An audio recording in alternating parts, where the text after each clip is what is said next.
In medieval Europe, war was not only fought on open battlefields. Some of the most terrifying moments happened when armies surrounded cities and castles, waiting patiently for their enemies to surrender. Siege warfare was slow, tense, and brutal. For the people trapped behind the walls, every passing day meant hunger, fear, and uncertainty. But when the walls finally fell, the worst horrors often began, not for soldiers, but for the women inside the conquered city. Medieval warfare followed a harsh and widely accepted rule. If a city surrendered quickly, usually within a few days after a siege began, the attackers might spare it. Soldiers could leave peacefully, civilians might keep some property, and the city could avoid destruction. But if the defenders chose to resist, and the city was later captured by force, the attackers believed they had the right to sack it. This practice, known as the sack of a city, usually lasted 3 days. During that time, normal laws disappeared. Soldiers who had endured weeks or months of danger felt entitled to reward. They seized gold, food, animals, and valuables. Homes were looted, buildings burned, and families torn apart. But plunder did not end with property. Women themselves became part of the spoils of war. When gates were broken open and soldiers poured into the streets, chaos spread instantly. Commanders often lost control of their armies, and discipline collapsed. The conquerors turned their anger and triumph toward the defeated population. Women, regardless of age, status, or innocence, became targets of humiliation and violence. Medieval writers rarely described these scenes in detail. Chroniclers preferred to celebrate heroic battles or noble knights. Yet scattered records, legal documents, and later research reveal a grim reality. The fall of a city often meant systematic abuse of its female population. This violence had a purpose beyond cruelty. In medieval society, family honor depended heavily on the protection of women. When conquerors assaulted women publicly, it sent a powerful message to the defeated men: you failed to protect your families. By destroying that sense of honor, the victors broke the spirit of resistance. One example of this brutality occurred during the campaigns of the English king Edward III in the 14th century. During the 100 Years' War, many towns in France faced siege after siege. When the city of Caen was captured in 1346, chroniclers recorded widespread killing and violence against civilians. Women were among the greatest victims. Religious wars made the situation even worse. When conflict involved different faiths, the attackers often believed their actions were justified by religion. During the First Crusade, Christian armies marched toward the Holy Land and eventually captured the city of Jerusalem in 1099. Contemporary Muslim accounts describe horrifying scenes. Large parts of the population were slaughtered, and women and children suffered greatly. Christian chroniclers, interestingly, wrote very little about what happened to female captives, leaving a silence that historians find telling. In medieval society, not all women faced the same fate. Social status sometimes made a difference. Noble women and the wives of wealthy merchants could occasionally avoid immediate violence because they were valuable prisoners. Knights might claim them as personal captives, hoping to demand ransom from their families.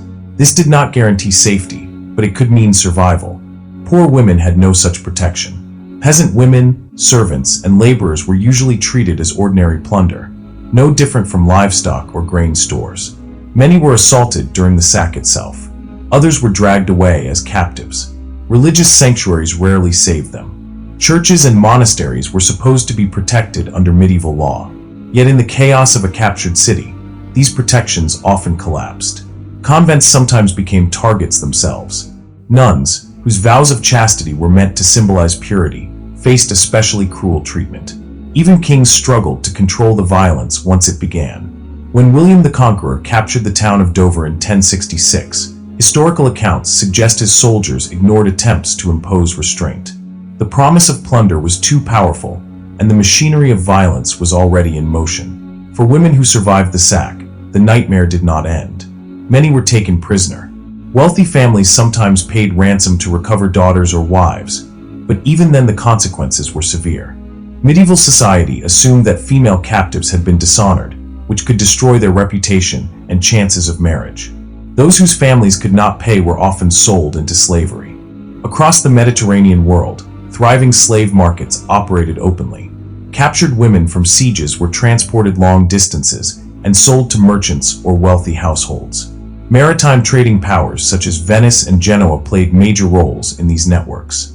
One striking example occurred when Alfonso VII captured the Muslim city of Almeria in 1147. Historical records suggest that thousands of Muslim women and children were transported to Genoa and sold into slavery as part of the reward promised to the Genoese fleet that had helped capture the city. Women sold in slave markets faced grim futures. Some became domestic servants or agricultural laborers. Others were forced into concubinage. They had no legal protection and no easy path to freedom. Another fate awaited some captives: forced marriage.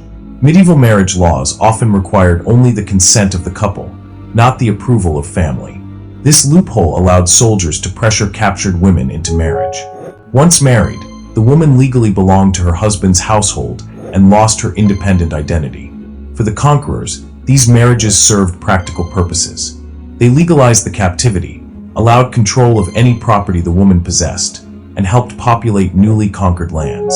Children from such unions were raised in the father's community, gradually weakening the identity of the conquered population. For the women themselves, it meant a lifetime of isolation. They were cut off from their families, forced to live among strangers, and expected to bear children for the men who had destroyed their former lives. Despite the scale of this suffering, the voices of these women rarely appear in medieval records. Most chronicles were written by clerics or nobles who focused on politics, kings, and battles. The experiences of ordinary women were ignored, hidden between lines of military triumph. Only modern historians, examining scattered legal documents and administrative records, have begun to uncover the patterns of violence that accompanied medieval sieges. The romantic image of knights and chivalry has long shaped popular views of the Middle Ages. Songs and stories praised bravery, honor, and noble love. Yet behind the walls of conquered cities, a very different reality unfolded. When the gates fell and soldiers flooded the streets, the rules of civilization disappeared.